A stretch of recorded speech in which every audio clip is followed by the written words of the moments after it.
បាទជំរាបសួរបងប្អូនទាំងអស់គ្នាថ្ងៃនេះយើងមកសិក្សាអំពី phrasal verb បាទអញ្ចឹងបងប្អូនមើលមកនេះបាទ abide by abide by ទីនេះគឺមានន័យថាគោរពតាមធ្វើតាមណាស្មើនឹងពាក្យ obey បាទអញ្ចឹងទីនេះខ្ញុំដាក់ឧទាហរណ៍ចំនួន3បងប្អូនមើលមកទី1តែម្ដងណានេះ we will abide by their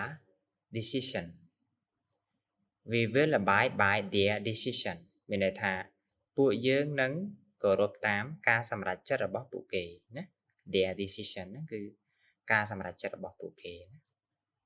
តោះ all citizens must abide by the law all citizens must abide by the law មានន័យថាប្រជាពលរដ្ឋទាំងអស់ត្រូវតែគោរពតាមច្បាប់នេះ abide by ហ្នឹង law ហ្នឹងគឺច្បាប់បាទប្រយោគទី3 she abides by her promises she abides by her promises មានន័យថា